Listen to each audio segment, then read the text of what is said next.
Friday, or Thursday if you're in North America. And today we are introducing Jake O'Brien for episode 12 of Conversations with a Passion Pilgrim. So Jake is from Sydney, Australia. I think he's from Sydney, Australia. Either way, he's living there right now. And I stumbled across his page. There's been a bunch of you guys following and tagging other people, which I really love, because what I really love using these conversations for and this platform for is a way for people that really want to speak their truth to have somewhere to do it.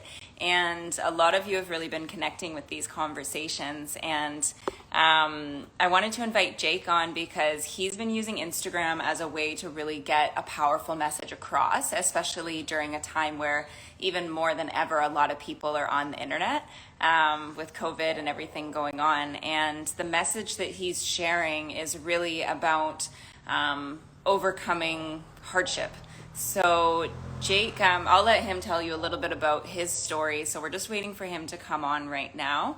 But just to give you a background on him, Jake is recently a cancer survivor. Here he is. So yeah, if you just want to click to join. When I started following him, he was still going through radiation treatment for laryngeal cancer in his throat, which really affected his voice. And it's kind of interesting because what he's doing is using his voice a lot these days. So it's, yeah, there's a cool, deeper meaning to all of this. And basically, like before all of this, hi, you're welcome, girl. Yeah, before all of this, in the same year that he got diagnosed with cancer, backtrack not even 12 months, he was in a nearly fatal car accident. And so for me, like when I think about if that shit happened in my life, I would it's a really hard few years, and to then have this cancer and then have COVID and all of these things go on. So I'm really excited to bring him on to share with you his mindset and perspective around it, because he's really been a beam of light through this time. And I think a lot of us need some light shone down on us during times of hardship. So just really excited to share his perspective. So I'll just bring him on now.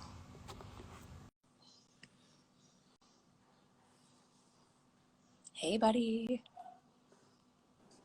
Hey. Hey, man. How are you? Yeah, good. Hang on, I'll just... A little bit. How's your day going? Good. Yeah, pretty chilled today. I bought my little guy, because I know you love him so much, Yeah. the podcast. I love it so much. I don't really get to have dogs right now. Just a little bit crazy. But yeah, I was in Canada, both breeds, and I love them. They're like so cuddly, and they just like want to lick your face a lot. And yeah, he's super cute. So Yeah, he's been a bit... I'd have to let him out, but... Right. Don't know. A bit. How's your day? Yeah, my day's good. I'm just getting started. I'm like, ugh. It's like 9 a.m. So I slept in a little bit. Super busy this week. Where about? You're in Bali, right? Yeah. So yeah, I've been pretty busy this week with kind of like life stuff, like house stuff and organizing, and we're looking, we found a piece of property here and stuff like that. So it's been kind of an exciting week. So just been really, so still having my coffee and whatever. So yeah. I'd love to move to Bali one day for a little bit of time. That'd be awesome, hopefully. Yeah, it's funny because what got me here was actually I was moving to Australia, and I had gotten my work visa and everything, and when I left Canada, I was just like, yeah, I want to move to Australia, and that's what got me over to this side of the world. And then I came to Bali for a 2-month vacay and kind of went back to Australia. I got rid of a lot of my stuff and came back here, and it's been like 3 years, like off and on a little bit. So I can understand. So beautiful there. Yeah, it's super nice. So so yeah, I just wanted to bring you on. Like I was explaining to everybody else, I love what you're advocating since long before I've been following you, but I really just wanted to invite you on to kind of share whatever you feel called to share today. You've been through a hell of a journey and it's been a bit of a journey. What I gather from you is you've always kind of grabbed life and really made the best of it, and brought yourself to a place of overcoming what's getting thrown at you. And I'm interested to know a little bit more about that. Like, have you always been this way, you know? Or Well, I suppose we all are that way. Otherwise, we wouldn't be here, right? Like, you got to get through whatever life throws at you to exist. Yeah, I don't know. I definitely have had, like, I had a pretty dysfunctional upbringing, yeah, and I think looking back now, that did give me some, yeah, like tools, I suppose, and just mindset from a really young age as to kind of how to deal with shit, basically, push through. And I've since the motorcycle incident, which you're referring to, been blessed to have, you know, because I wasn't at fault. I was kind of pushed to see a therapist, and I jumped on that because my mental health, I knew it wasn't all there. And yeah, just got some really insightful tools and kind of helped me put labels to things and kind of understand my own feelings and validate my own feelings a little bit. And yeah, I think she helped me kind of identify tools that I might have used in the past to get through stuff. It might have been really valuable back then, but you know, maybe it's not as valuable now, and here's some other things you can try. And a lot of it's kind of hard to like regurgitate as like a tip or something, you know, which is not really what we're here for. But yeah, having guidance from a counselor was a really big thing for me. Yeah, it's a big question, to be honest. How do you yeah, get through? yeah. I mean, it's just interesting because, like, you've gone through, for people that are just jumping on, so you went through a nearly fatal car accident, and then in the same year got diagnosed with cancer, and then in the same year was COVID. And it's just like, you Yeah, know, I a lot actually of, enjoyed COVID part myself, as selfish as that is. It kind of yeah, like brought everyone down to my level a little bit because, yeah, I think, yeah, sorry to interrupt. I wasn't like, I stopped being able to contribute. You know, I didn't have a job for quite a long time, and you know, that's so important to me, and it always has been, to feel kind of like the bread maker of the household. And yeah, to have that kind of stripped away so like quickly and without my permission was really challenging. And then yeah, so I had when I first found out about the cancer, had it operated on, thought it would be a quick kind of turnaround. The guy said, "Yep, you're cancer free now, and you'll be back to work in a couple of months." And then COVID kind of hit Australia, and everything went into lockdown. And so it was kind of good. I got a little bit of extra time to heal and worry about myself, and not really worry about going back to work. And then when the gyms reopened, and I thought I was going to get back into it, my monthly meetups with the oncologists were like, "Oh, mate, looks like we did another biopsy, and yeah, it had grown back." So it was like pretty shitty at that stage. You know, that's when everything really hit me. Was like, I was like I'd put heaps of energy into rebuilding my website, and yeah, just getting super pumped. And then it was like, "No, you still got cancer, so you can't go to work." And it's like, fuck, man, like pretty upsetting, you know. So, but that's life, you know. It throws you curveballs, and you just got to kind of go with it. So I'm still in the process. It's not like a happy ending just yet. I haven't like come out the other side, and yes, I am in remission, but like I mentioned, I'd kind of heard that before. So there's a huge part of me that still doesn't feel safe, and it feels like it's a pretty common thing for people with cancer to have an overlooming worry that it's going to return. I've found it's a pretty trending kind of thought process. So yeah, I'm still kind of through the change period of what that all means, and yeah, trying to be re-inspired, because I feel like every time I've, you know, put my energy and all my eggs in my basket, it like has just been taken away several times throughout my life. And it's like, yeah, it's challenging. I'm not here trying to preach like I'm a motivational guru, and yeah, you know, because frankly, like I'm just a normal person, just that's been thrown some curveballs, and it's just been logging my journey through the world of the internet that we have. Yeah, I suppose it's we all have our journey, and this is mine, and I've just been sharing, and it's popped up on people's radars that I've been expressing some vulnerable parts of myself that, yeah, a lot of people don't do online. I think there's this whole big emotional spectrum that we have as human beings, and you only see a small fraction of it from 95% of people on the internet, you know.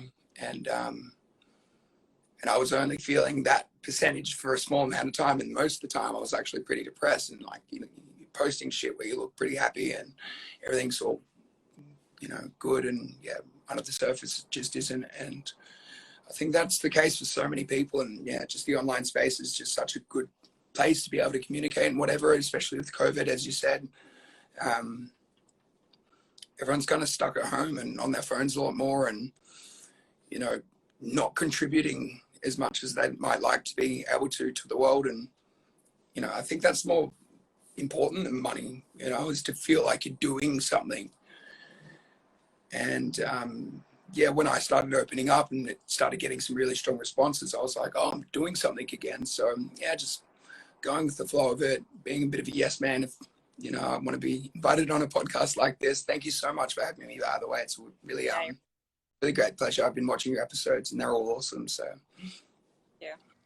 yeah, I think what I think what makes the episodes awesome is the people that are willing to come on and just like speak to me like a regular human being, and like other people are watching, but like we're just chatting, you know. And yeah, that's like the depth of human nature that I want to share with people, because I really resonate with a lot of the things that you were saying. Like one of them, the fact that people slow down to your level. I mean, that's exactly the words I've said so many times, because leading up to COVID, I mean, there was always the, am I doing enough? And I was putting a lot of pressure on myself to like be somebody, and kind of hit like selfishly, I've been really enjoying the time as well, because I felt like energetically, like the world's not so chaotic anymore. And like, it's given me the time and space to just kind of explore without any timelines or anything, just to be. And so it was really powerful what you said during that. And I wanted to reiterate it for people that are still putting pressure on themselves to be something, to provide something, to really, as you've been doing, using this time for a space of healing. I also love what you said about the purpose in your life being kind of stripped away with the providership. And I know that this is really common amongst especially men, you know, where traditionally, like traditional roles is like to be a caretaker, and you have an amazing wife. Like I've seen her on Instagram, and you know, we've chatted a little bit in the back. Yeah, she's only not only, but yeah, she's a partner, not a wife. Oh, okay. Close enough. Anyway, close enough. But yeah, so you have an amazing partner, and I mean, put a ring on it, buddy. But Got a promise. That'll do for now. Anyway, no, she's super amazing, and she seems like another beam of light, and you guys really seem like you have a powerful match going on there, which is really important. And so during this time when you know, you felt like this piece of you was stripped away, I'm really curious to know what was left, you know? Well, that yeah, it was kind of like, you know, I've always, what was left, that's the question. And like, who am I beneath this like layer of provide macho dude and alpha male at the gym all the time? And, you know, I still trained most of the time, and, you know, still was that version of myself for most of my, over the last 2 years. But it was, yeah, it was kind of like, there was a small window there where I was trying a lot of alternative therapies and whatnot, to try and, you know, take the cancer into my own hands. I didn't really like the road that the Western medicine was going down, because it's operate and then radio, and then if it grows back again, we do a tracheostomy or a laryngectomy, I think it's called. They basically just cut your whole voice box out, and you get a hole in there to talk through. And so I was in a lot of fear of that happening. Yeah, and I still kind of am. And and there was a window there where I was doing a lot of, basically there was a phase where I did a big old detox cleanse where I spent about 2 months like not doing any training, just eating fruit, and then I went on to a juice fast and then an extended water fast. I drank nothing but water for a week, and that like bubbled up so much stuff. God, yeah, you just, when you stop distracting yourself with food and working out and moving and being proactive, like, and you just have to sit with yourself and kind of work out who the fuck you are. It's yeah, it's very, very challenging. My uncle actually does this all the time. You know the song "Who Are You? Who?" Oh yeah. He goes, well, I'll ask you, Kayla, who are you, Kayla? Like, oh my God, I instantly like like that feeling in your chest. And it's funny because no, have a go though. Have a go. Don't distract. Who are you? yeah, I mean, I could tell a lot of stories about who I am. So like we've done a lot of work around like the I am, you know, and everything after I am is a fucking story. You know, Yeah, like I'm a girl, I'm a yoga chick in Bali, or a jewelry designer, I'm creative, I love cats. Like all these things are a story, and it's interesting. and they It's just define. labels. And Yeah. that we call it in yoga, we call it the I am presence. And when I got to Bali, I mean, I went really deep. I was really broken also. And I was super lost for a long time, and you know, still often find myself lost all the time. I feel like it's just this natural part of the journey. But the I am presence of like, I really only experience who I am when I'm deep in breath work, when I'm really caught up in nature in a moment, you know, when I'm not thinking anymore and I'm really like feeling my body and feeling the visceral experience of being human.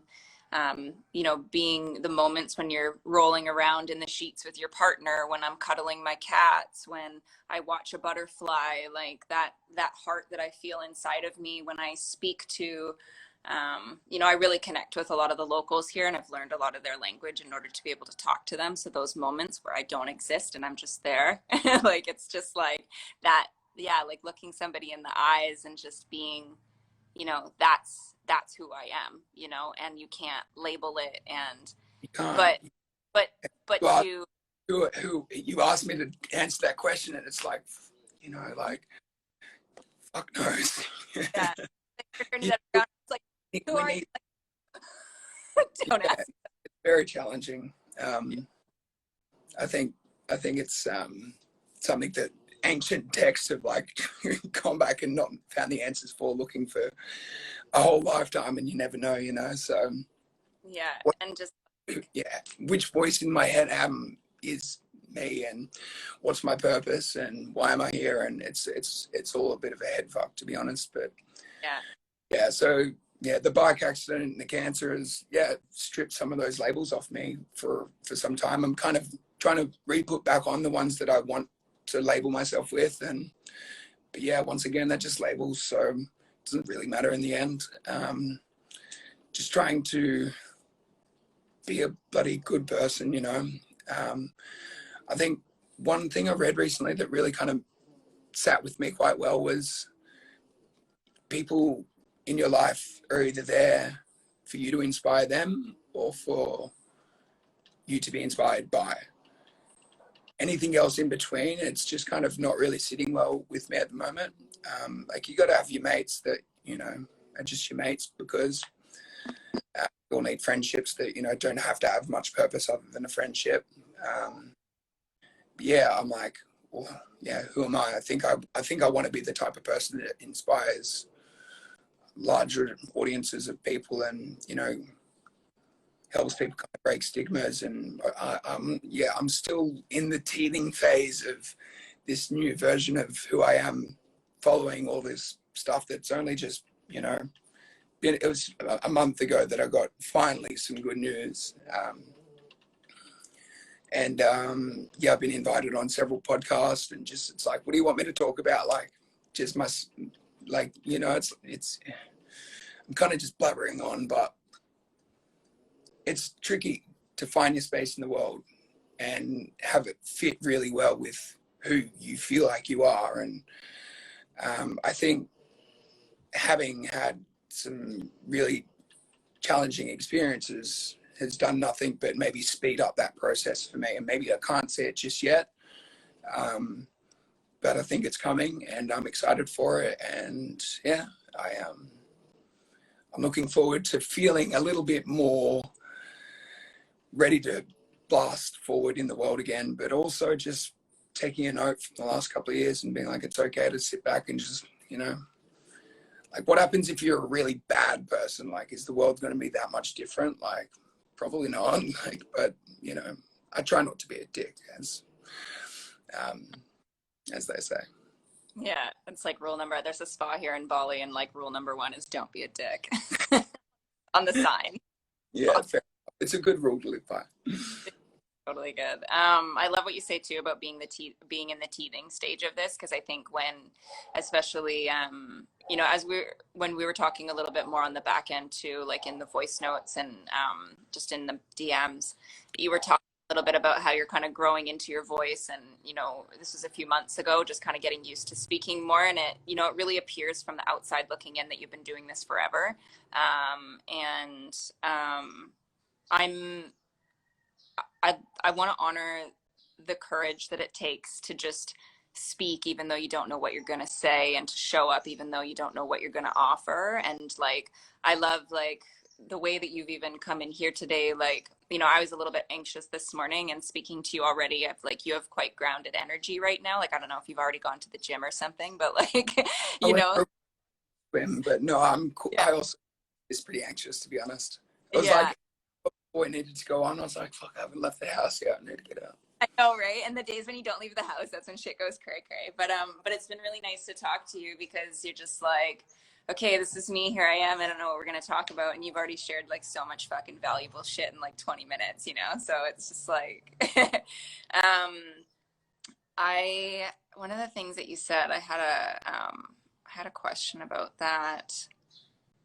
Why is it important for you? Like, tell me about your journey with speaking your truth, because something that, you know, for me, I do a lot of healing work with people. And I've done a lot of like digging into the woo-woo side of illness, and the physical ailments that manifest because of emotional trauma and things like that. And I find it very interesting with you that you injured your neck, got cancer in your neck, and now you're like being so powerful with your voice. Like, to me, I see a direct correlation with all of that, and a very beautiful healing journey for you. And I'm interested to know, like, why is it important for you to speak, and how is that helping you heal? My puppy is literally snoring and Yeah. disturbing. He's making stop. Yeah. Don't snore. Out you get. Out you go. Go on. All I can hear in my ears. Yeah. Yeah, it's funny. Like, I have obviously had, like, because I've been quite open with my journey and whatnot online, I've had a lot of people reach out from a lot of different areas and spaces, like Reiki healers and this and that and whatever. And not, you know, talking about throat chakras. And yeah, I think there was a lot of kind of noise around, well, maybe you haven't been using your voice correctly. Maybe you haven't been speaking your truth your whole life. Maybe you've kind of swallowed things that you were meant to say. Yeah, that kind of resonated with me, because I think I'm just kind of very much so going with the flow of what feels right at the time, but maybe not stopping to think about what I'm actually doing. Like I had, yeah, mate, you throw the most challenging questions around, hey. Yeah. Yeah. What was the question again? Sorry, go again. And take your time, and like, yeah, we're just throwing it out there and seeing what lands. So number one, why is it so important for you to use your voice? And two is, how is using your voice impacted your healing journey? It's important for me to use my voice at the moment because I can. There's a threat that there's a real threat of it fucking getting fully cut out, which is pretty wild. And yeah, for the last kind of year, it's been quite croaky and sore. So this all came up last in 2000. Was it the end of 2020, the end of 2020, the end of 2019, the end of 2019? I was meant to MC at my friend's wedding. He asked me months in advance, and then when the wedding day came around, like the cancer had fully kicked in, but I still had no idea it was cancer at that stage. And I was like, yeah, mate, it's fine. I'll just go ahead with it anyway. And I literally could not talk at all. And here I am, like, at first there was like a few friends who just thought I sounded a little bit like Christian Bale Batman and were like complimenting my voice because it was getting really raspy. But then I had this room full of people at this wedding, and I was the MC. I was dressed all nice, looking the part, and when I tried to speak, the microphone only exacerbated how fucking awful I sounded, you know? And so that was a huge, really embarrassing moment for me. And that was the kind of catalyst to getting, looking deeper into it and getting it checked. And yeah, after surgery, like I couldn't speak for a whole week. It's been hard to communicate vocally, and it's only kind of been easier in the last few weeks, months. I sounded like shit for a year, you know. I really talk like this, and it was really, really embarrassing for me to open my mouth and talk. So I didn't, and so now that I can, it's extremely important to me to fucking use my voice for good. I had been typing stuff and writing things. I'm not, you know, dyslexic or anything, but I don't feel like I'm the most articulate person out there. And I think it's more relatable when you just fucking put it out on the table with your actual speaking voice. People can be, you know, it's people prefer to listen than to read. And yeah, I've kind of just dropped the embarrassment part out of my persona and being like, yeah, even like to my family and stuff, I just like sit around and kind of like keep my mouth shut for last year. And yeah, I've let that go, and it's felt really nice. And in doing so, I've you can hear it now, like I sound relatively normal. I can't yell and carry on much, but yeah, in a quiet room with good you know, it's fine. So why it's important is because as well, I feel like, yeah, like we've discussed earlier, a lot of people aren't really speaking much at all themselves. They kind of just, you know, there's often like very short captions and a very pretty photo and or flashback Friday or this or that. And, you know, that's all good. And I'm all for people just being, you know, creative in that way if they want to. But for me, I don't know, I feel drawn to like say more, you know, I just feel drawn to it. And so, like I said earlier, I just kind of go with the flow of what I feel drawn to do. And right now I feel drawn to just kind of speak because I feel like that's kind of a way that I can contribute to the world somehow. I still don't have a job. Still in the midst of finishing my studies and moving on to my new career. And I want to contribute, you know, contribution is so important as a human being. And yeah, it's just been lacking in my life for quite some time now. And so I think this is just a way for me to contribute, which feels fulfilling. And yeah, we all want to feel fulfilled in our lives. And, you know, what you do here in Passion Pilgrim, I'm sure brings you a lot of fulfillment, even though, you know, you just sit here and we're just chatting, like, Yeah. it brings you that feeling of like, I'm doing something good, then like, you're going to keep doing it, right? So Yeah.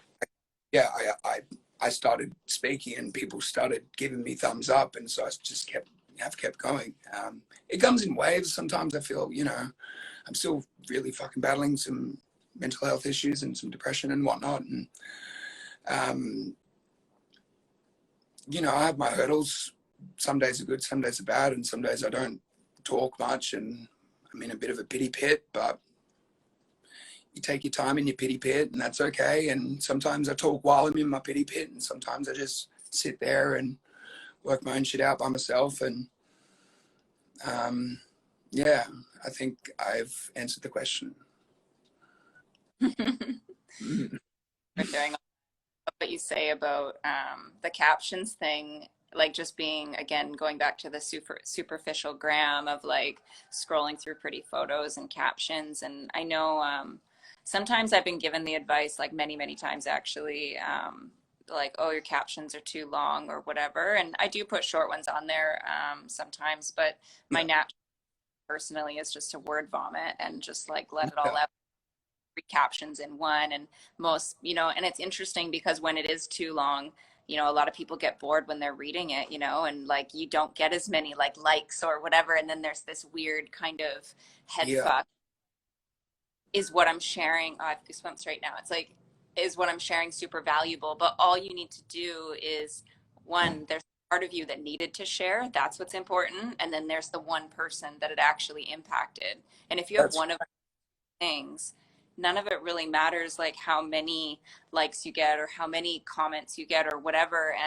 And then also the other thing is like the depth of the comments that you're cultivating on your sharing is really beautiful. Like people are, when you go first, and this is something I've thought about a lot in my life because I'm somebody who's like maybe used my voice too much when I was younger, and I love speaking to you about this right now because like in the last probably 5 years, I've really gone through a journey of like really not knowing where I'm standing with using my voice. And um, it's beautiful to hear another person who just kind of, yeah, just lets it out. Because how many times is, oh, you're too intense, we don't want to talk about that deep shit right now, like blah blah blah, I just want to pretend everything's okay. And so I love that you're really committed to not that. And you have tons of followers, and they're all committed to like going on this journey with you. And the ones who aren't, they're going to get off the train.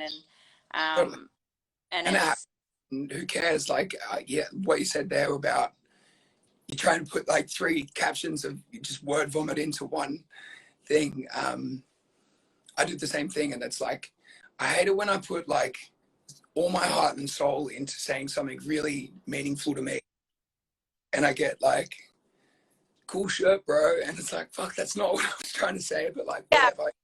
But then like you wait, and I did this the other day. I did like a really meaningful post, and yeah, I got heaps of those kind of, and I was just like fuck this, like I almost wanted to delete the whole post, but then you get those people coming in and they, give me a solid paragraph, like responding to how it resonated with them. It's like, oh, I'm glad it didn't. It's hit those one set of ears. And it's the people that aren't even commenting or liking or whatever, like that you don't even notice that, it might have really hit them in the gut. And yeah, I think everyone's so fucking caught up in like engagement and shit. And like, I am too. I'm guilty of it because that's the world we live in. But yeah, sitting back and just allowing, if you're drawn to share a certain thing, then it's for a reason, and it's probably going to hit the right set of ears or eyes rather. And yeah, don't hold back. Fuck holding back. Fuck what people say about writing short captions. And if you don't want to, don't. Like, I think it's important to get a mix, but yeah. yeah. I mean, it's just kind of, what is it? I said like a couple years ago when I first started dating my partner, and he's like, you're so strong. And I was like, I don't know how to be any less than who I am or whatever. And it's so beautiful that you're like fully stepping into that. You're like, this is who I am, all of it. This is all of me. And if you can't handle it, that's really not my problem. Like, Yeah. and back to that, who am I question. I think that who you are, what I feel as to who you are, there's a level of depth with you that attracts more depth. And it resonates with, like, I'm a super deep person, like almost too much for my own good, and it causes a lot of pain in my life sometimes, but it's Yeah. beautiful to Your get to the vibe, other. right? Huh? Your vibe attracts your tribe. Yeah, So, and yeah. So I've connected with some really fucking amazing people over the last few months that I wouldn't have if I hadn't have, been so authentic. And it's fucking awesome. I feel like I'm really leveling up and yeah, making awesome moves in weird directions that I'd never anticipated just by being, my true self. And yeah, it's really good. I like, sometimes you just got to fucking break off and do you and not be too scared about it. Like, even though change is scary. So I get to the second part of the question of like how has using your voice brought more healing into your life? And when you speak, I get a strong feeling of like there's a level of self-acceptance, and within that self-love that you're really embodying by allowing yourself to ebb and flow through, you know, your emotional storms, and allowing yourself to ebb and flow through your creativity, which is like your writing and your expression. And I know as being like a fellow creative, what is it Jason Silva says? I don't know if you follow Jason Silva. If you don't, you definitely should. He's like, I'll send Okay. it. I'll send you something on the DMs, man. This dude like just like goes on these rants. It's amazing. But he talks about the the madness in the artist, and how to create art one has to be brave enough to go to a space of madness, like in order to really express you have to feel. And you know what's coming out of this really seemingly very dark experience is all of this expression, you know. And it's beautiful for you to be really taking it and sharing it with the world instead of allowing it to be heavy. I mean, it's heavy anyway, but you're like still allowing it to flow through. So I just wanted to say thank you for that, because that is like, I have this belief of like human beings that, you know, the way you live your life is the art, you know, the process is the art. It's not the final product. It's not, you know, this little thing that you're creating. It's the moments along the way that really create the journey, and the way that you can kind of dance with your way of being human, that to me, I find is the art. And so if you can explain or go into a little bit more about your journey with like self-acceptance, self-love, and the healing that's taken place over these last couple of years in having no other choice but to really be where you're at. Yeah, self-acceptance has been a very challenging task for me, to be honest. Mm-hmm. Yeah, let me take my time with that. Yeah.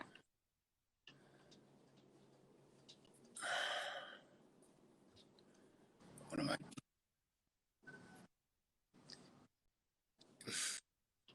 Once again, such a tough question. Hey,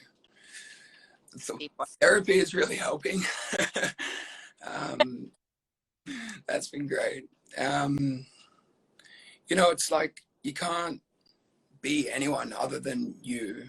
You don't really get the choice of what body you get. And, you know, if I was to not like something about myself, I think I'm pretty good at proactively changing it and kind of taking responsibility.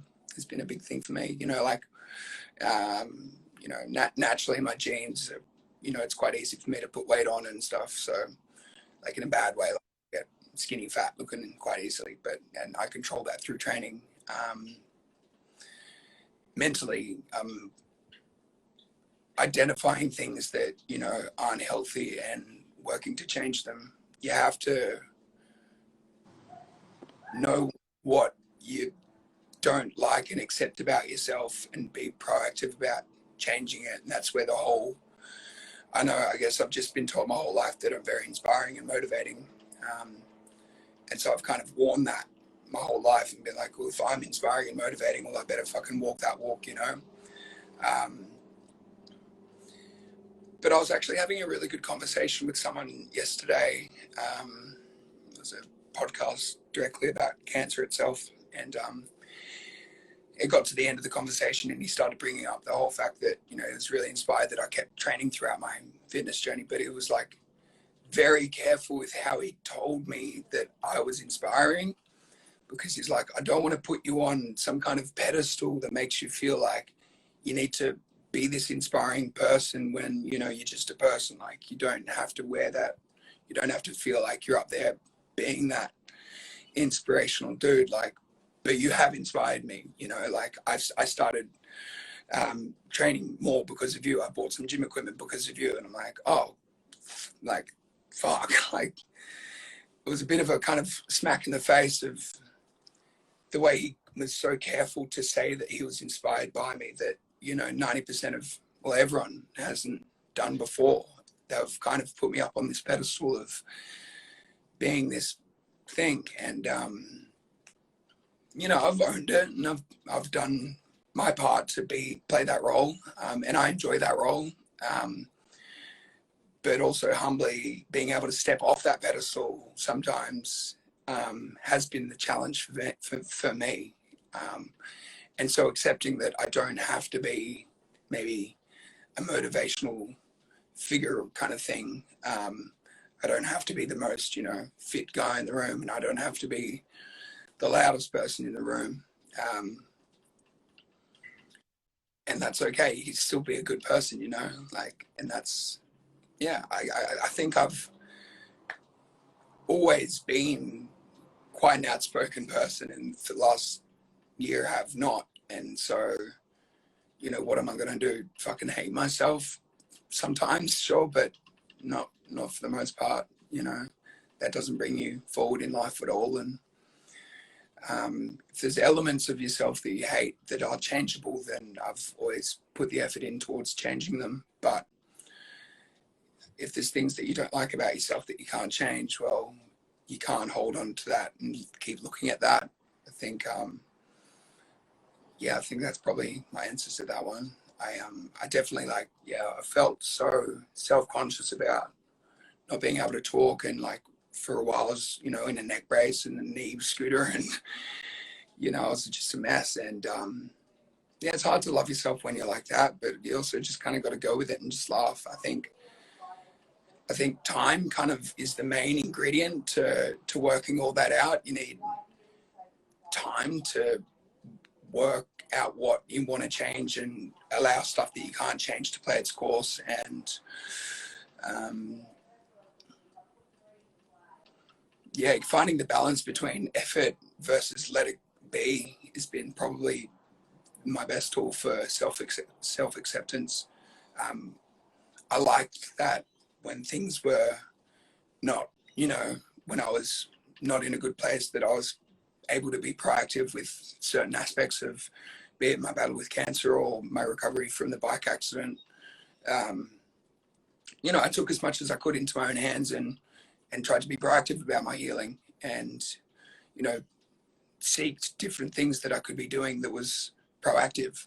And that alone is enough, rather than sitting on the bed for the whole fucking day and just accepting it completely. It's finding a balance of accepting and just not doing much about it, and then also being proactive about things that you can control, that are going to make you better, in the eyes of both yourself and your peers and loved ones. And you know, I've got a lot of love and support around me, and I almost feel kind of inclined to, yeah, put the effort in, and not just for me but for them as well. You know, like I want people to be proud of my efforts, and I want to be proud of my efforts. That's important for me to feel that way, you know. So yeah. That's cool. Thank you for sharing all that. I love what you were talking about with the balance between the effort and surrender. It's actually exactly what I teach when I guide people through breath work, because physically in the breath, it's like there's an effort on the inhale and a complete surrender on the exhale. And the Yeah. surrender is really hard for people. But then the other part, so some people are like all effort, but then other people are like all surrender and don't really try hard enough. And like, which is actually more what I resonate with sometimes, is like kind of lacking effort sometimes. And it's interesting how you're finding that, because it's very obviously metaphorical for like life itself. But I love the way that, Like, yeah, just breathe. Yeah, effort. The effort is in your inhale. Do you do yeah. like people, or is there any like holds on either end of that spectrum, or is it just So there's a in and couple. Yeah, basically, when I guide people through like a breathwork journey, then there's the breath that I teach is conscious connected breath. We can do a session.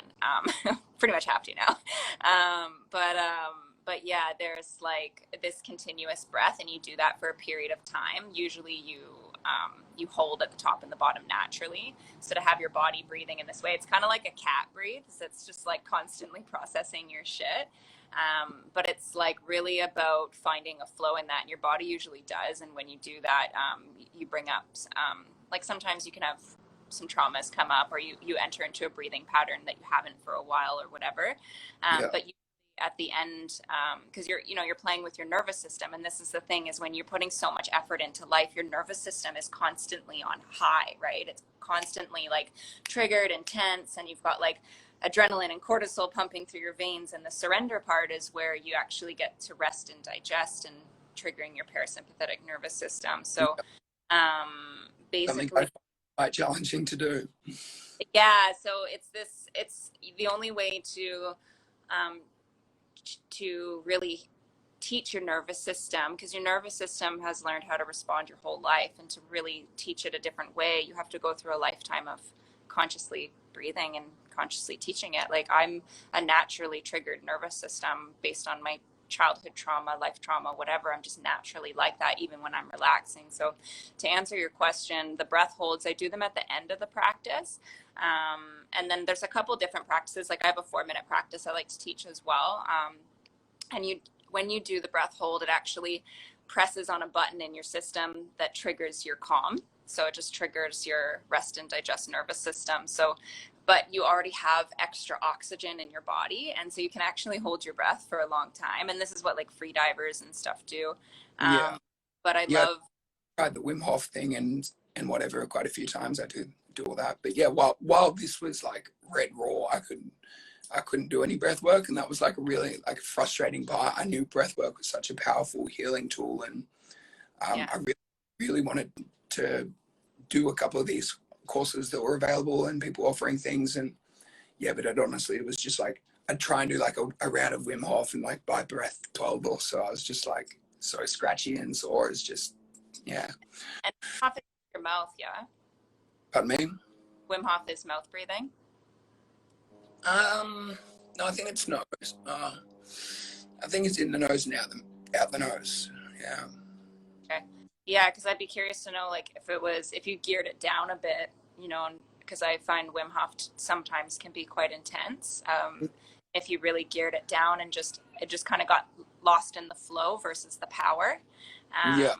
How that would, I mean, that's still very beneficial on a totally different spectrum. But yeah, the breath holds are like, that to me is the exact, when people want to know what inner peace is, it's the breath hold. Like that moment of like stillness. So yeah, I've started incorporating that into the journeys in the last probably 6 months or something. But yeah. Awesome. Yeah. And how's your breathwork journey now? Like, have you been able to get back into it at all, or are you still kind of? Yeah, no, it's so, yeah. By about Christmas, I think I was finished radio treatment, and for like a few weeks after, I still like I was on a diet of 2-minute noodles and ice for like 2 months. Like, just crunching ice was the only thing I could kind of get down. Yeah, breathing was. I tried to meditate, and I was just like, "You're uncomfortable."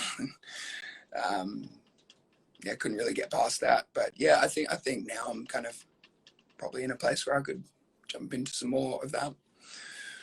I have been, a little bit slacker lately with my internal work. Just kind of making plans for the next 6 months and whatever, of trying to work it all out. And yeah, I do need I need a fucking holiday is what I need. So that's what I've called for. Yeah. I really want to highlight kind of some of the things that you've said, like it being hard to breathe properly, it being hard to speak properly. Those are really fundamental things about like being a human being, and what happens in your body when you can't breathe properly is like you're in a traumatic state. Your body, when you can't speak properly, you can't ask for what you need. Like, I can imagine that this process is like, if you're not aware of it, and even if you are aware of it, it can just be so much to deal with on a daily basis. And you also mentioned about your ebbs and flows with the emotions and the depression and things like that. And I want to know, when you experience these things, and I love that you're speaking about the fact that you are still battling, depression coming in and out, because again, I resonate with that really well.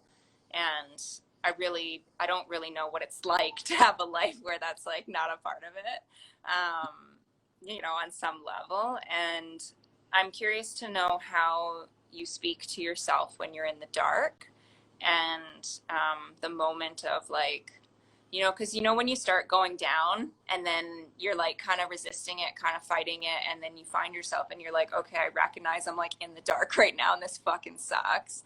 And I want to know like what helps you not, I don't want to say shift from that state, because I don't want to say like if you're in the dark you need to shift, you know. It's more about riding it out.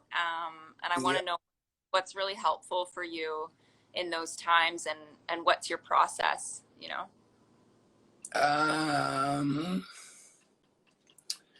Well, if I'm healthy about it, then getting the fuck outside and going for doing some kind of gentle movement, walking, sun on your face, space away from other people, to be honest. I was brought up as a only child with a single mum, so I do quite well alone, and that's kind of my comfort zone, I think. I feel quite overwhelmed quite easily with too many people around. Though I'm really great at pretending not to feel overwhelmed. Even if it's like just my partner, no one else, like I can just like wake up, like you kind of just wake up some days feeling like the term wake up on the wrong side of the bed, like fuck, like it's real. Like sometimes you just wake up and you just stress like straight away for no reason. Yeah, I think just, yeah, time to myself is the most important thing for me. And whatever I do in that time doesn't really matter, to be honest, whether it's a workout or a walk or a swim, or yeah, just something that brings me joy and maybe a bit of distraction from that. Yeah, that dark space is what I enjoy. I think it's important not to ignore those feelings, and maybe like when you're, you know, after you've gone ahead and after, well, this is how I do it, after I've distracted myself in some way, whether it be whatever it is, and then when your headspace is maybe a little bit more neutral, you can probably approach whatever's triggered that a little bit more with, yeah, in a healthier manner. Whereas when you're down there, your thoughts can be quite irrational and you can do some pretty stupid shit. You know, for blokes especially, we have what's called the anger iceberg, and I am just a absolute, yeah, that I get angry really easily. And like I broke my foot the other day because I was feeling overwhelmed for really no apparent reason, and I just kicked the shit out of my cement wall here in the apartment and broke my foot. Like, that's not a healthy way to deal with things. So yeah, I find just giving myself space and distractions, and then kind of coming back to whatever's caused my issues to be resolved then, when you're like able to sit there and look at it from not such a frazzled perspective. I think that's important for me. Otherwise, yeah, the answers you come up with are just usually, it's a loop of, I feel like shit. I feel like shit about feeling like shit. I feel more shit. Yeah. Around. I think there's a book on the loop of something or other, it's called, and yeah, that's not a healthy place to be. So I try not to allow myself into that loop at all anymore.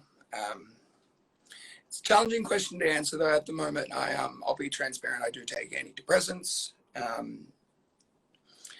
and yeah, I don't really get as depressed anymore because of them, and that is a good thing, because, you know, they say it's a band-aid and it's, you know, not fixing the real problem. And, you know, if it can help me keep in that neutral space rather than get so fucking depressed I want to kill myself or something, you know, which is, you know, real.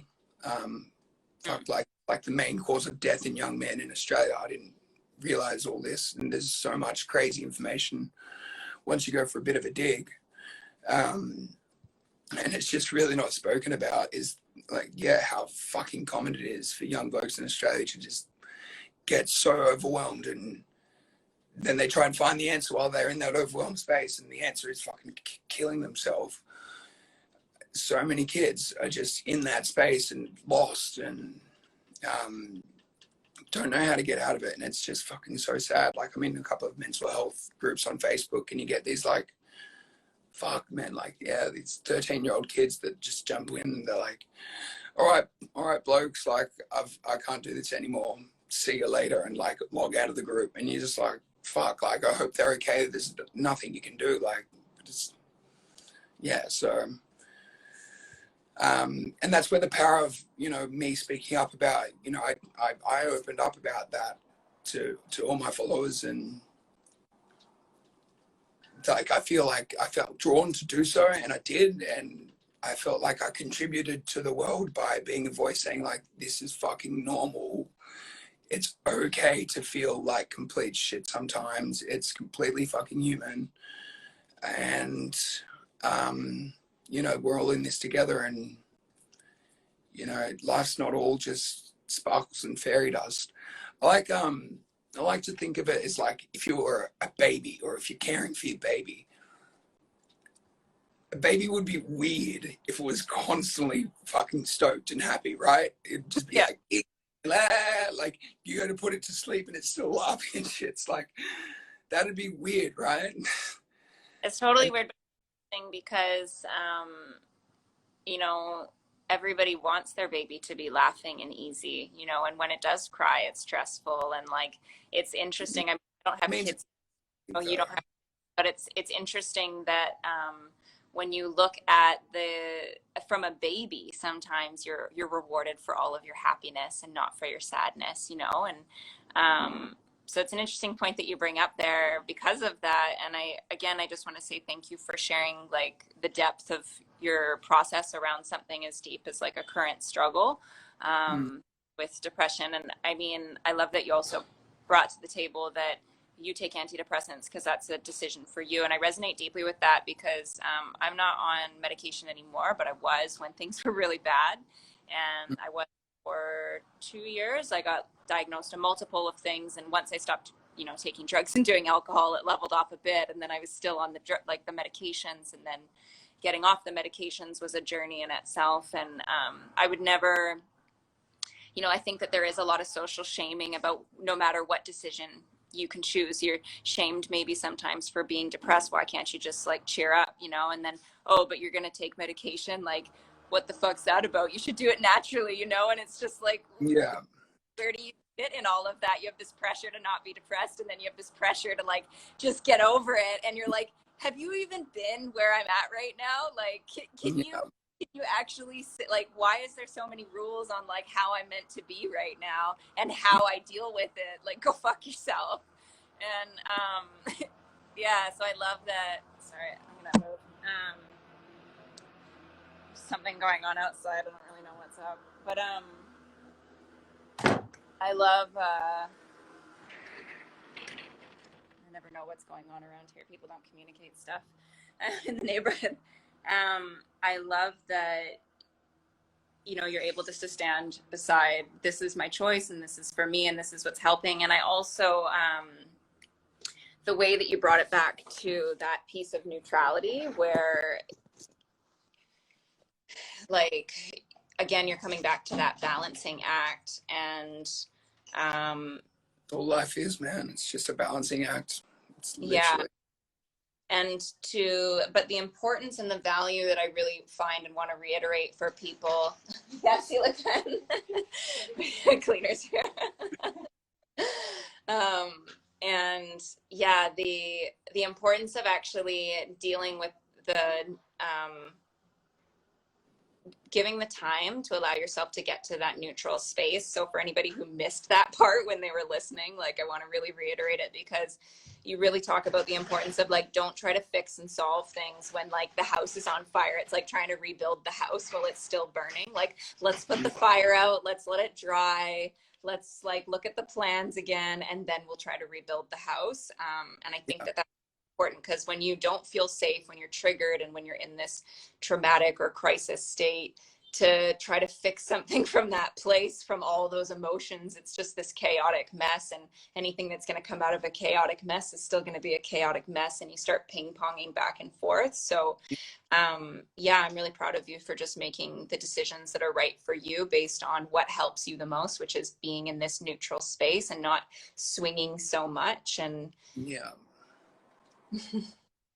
so I definitely, yeah, thanks for sharing that. And I know for me, you know, being on medication, was really a helpful stepping stone for me. And in my moments of darkness, I often wonder if I should still be on it. But you know, it is what it is. And so I like that you bring that as a perspective for people to sit with. Well, there's a lot of shame behind it, isn't there? Just because, like, well, I don't. I know that my father was on a lot of. I had a lot of stigma behind, yeah, Western medication for depression, whatever. I know that my father suffered quite bad bipolar, and he was quite heavily medicated. And my dad passed away about 2 years ago now, pretty recently. Quite young, you know, like 58, I think he was, and he's had a heart failure. I think he was just fucking so depressed he literally just died, to be honest. You know, and I always, yeah, just kind of looked at, yeah, his big handful of pills he used to take when I was younger, when I was, you know, 14 or so, and I used to go and visit him. And yeah, I don't know, just, yeah, it's all got this stigma behind it of being like only for certain types of people. But yeah, it's fine. It's, if you're going through some shit, go see a doctor. If the doctor recommends it, weigh up your options. And yeah, I think it can be a helpful thing sometimes. If it, you know, if people are going to sit there in the corner and shame people for it, but you know, it's fucking stopping people from taking their own lives or acting completely out of character, then you know, that's not for them to decide what's healthy and what's not. And for me, it's definitely helped lengthen my fuse, I suppose, is probably the best way to put it for me. Yeah. Which is, yeah, important to maintain my relationships and work on myself. So, you know, it's not going to be on forever. And yeah, but right now it's a lovely stepping stone that I'm toddling along. Yeah, and I love that you're, you know, you're very conscious about the work that you're putting in on top of that. You know, it's not just like a one size fits all. It's not a quick fix, you know, and that's the other part of, you know, people sometimes when they're having a problem, they're looking for a formula, you know, and you early on in the conversation we're talking about the lack of formula in your life. Like, yeah, sometimes I'm this and sometimes I'm this and la la la. And to me, that's why I really wanted to ask you about self-acceptance, because whether or not you feel that you accept yourself when you're answering my question, I get the feeling that you have a level of self-acceptance. You know, whether you like who you are all the time, but there's an acceptance of like your ebbs and flows in the journey that that really speaks true. And it's good for me to hear, because it's, that in itself is inspiring for somebody just to be like, okay, yeah, this is the way that it is, and it's not always the same. I don't know the answers, and you know, it's ever changing. But you're also, you know, oh, go ahead.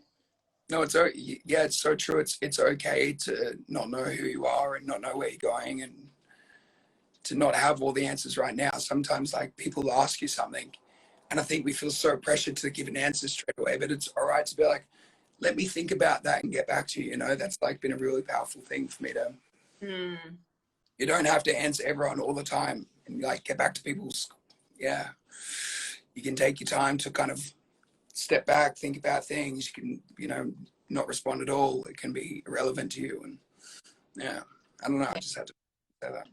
No, that's good. It's so I live in Indonesia, the land of patience, where you have no choice but to be patient.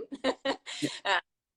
And what you're kind of like explaining is really like patience with yourself. And I think that's really beautiful, you know, like you have enough patience with yourself that you don't need to respond right away, even if somebody else is being impatient with that. Or yeah, that self-patience is really a self-compassion tool. So yeah, I just wanted to speak to that. been very helpful to realize that's something my therapist taught me. It was, I walked into our session like really fucking furious at this situation that had occurred in my life, and they're like, well, you didn't have to like respond at all to that argument. You could have just said, let me think about it and come back to you. And I, said something stupid instead and really fucked something up. And yeah, it's important to know that you don't have to have all of the answers for either yourself or for those around you. That, in Indonesia, it's pretty slow going, but back here in Sydney, it's pretty go, go, go. And yeah, I don't know. Maybe that's just pressure I've unnaturally put on myself in the past, but I'm over it now. I think a lot of us put it on ourselves. And I know, like, actually I was feeling, so from the local people in Indonesia, there's a lot of patience, but from the expats that live here, there's this huge hype of being somebody on the internet and all this digital nomad bullshit. And so there's actually a huge lack of impatience where people want to build a 6-figure business in 3 months and blah, blah, blah. And like, it's such bullshit. And, but it's really the local people who they don't, I often ask them, like, what are you doing? What are you doing today? They're like, what do you mean? What am I doing today? Like, I didn't have a plan. Like, I don't know, maybe at 10 I'll nap. And like right now I'm doing this, very like present. So there's for sure. Nothing wrong with that at all. Yeah. And like, finding, what works for you. Cause sometimes we can be too patient and like become stagnant or whatever, but it sounds like you've added some patience in a place that it needed to go. So that's really cool to hear. That's right. I've always been very, very, going back to what you said about when the house is on fire and trying to build while that's happening, you can't do it. That's kind of been my situation. There's been so much dust in the air of what I've been going through. And I was the whole way through trying to kind of make plans and have, just be doing shit anyway. And it was fucking freaking me out and stressing me out so much that, I was feeling so overwhelmed. And it's like, mate, when there's dust in the air and there's shit going on, making long-term plans is sometimes a pretty stupid thing to try and do. Like, just take little baby steps forward each day and each moment as it comes. And, you don't have to look too far in the future. Just worry about the next, couple of minutes. Like, you can do it. And that's just, that's bringing you to the present moment, isn't it? Enjoying it. And, it's what you're doing right now that will affect your future anyway. It doesn't matter whether you're worrying about it and thinking about it and planning for it. Like, your actions right now is going to affect it anyway. Just because you haven't materialized and written down a plan doesn't always matter, There was an analogy I really, really fucking liked. It's quite a silly one. It's Bali related. So if you're a businessman and you've just had a little holiday in Bali and you've got a very important meeting in 3 days, but you're on the plane home and you're planning on getting ready for your meeting on the plane, you've contracted Bali belly. And so, oh no, crapping everywhere. You're pooping your pants, you're farting and it's poop and it's just a mess. And that state on that plane, even though you'd planned to, get ready for this meeting in a couple of days, you're not going to be able to plan for the meeting. You're going to be worried about not smelling too much and just like, going around like, and that's kind of like hit me really hard. I'm like, fuck, it's like I've had Bali belly for 2 years. Like, just trying not to shit myself metaphorically, and haven't been able to be in a space where I've, because there's so much uncertainty around, this whole cancer coming back and stuff like that. And just where I'm going to live. And the uncertainty makes it hard to make future plans. So, and that's fine, like it took a little while to kind of accept that, but I finally have. And I'm kind of like, I saw a bloke down at the beach today and he was actually in a pretty similar situation to me. And someone pulled out in front of him and he's broken his foot. And so he's on a bit of compo. Trying to do some work here and there. And he's like, you know what, like, I'm in a position where someone fucked me up. My foot's really sore. I'm able to chill out for a little bit. And he was just sitting there at the beach, just having a great time. Not on the beach, sorry, just by the pool. And I was like, yeah, man, that's it, you know. And we kind of actually started talking about some mental health stuff because he's kind of wanting to step into that space as well. And I was like, yeah, you're just sitting there in your thoughts, like being a fucking human, like enjoying your time on this earth. Like, you don't have to sit in a fucking office for someone else all of the time. Like, sure, money's important and it's something that we need to be able to put a roof over our head and food in our belly. But apart from that, like, it's not life, you know. Yeah.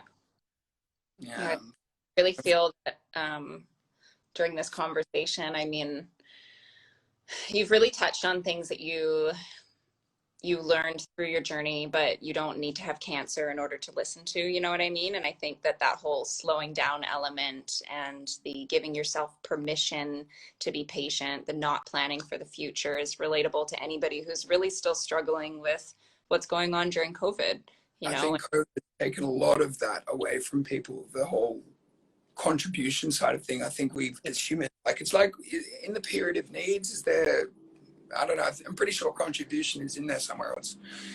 In some thing somewhere I read, and yeah, so many of us have stopped having normal jobs and started, you know, but it's beautiful because then we've got more time to just sit back and relax, but none of us are used to doing it. And I'm, you know, I am blessed in the fact that, you know, I'm financially being still paid a little bit of a wage because of the accident not being my fault. And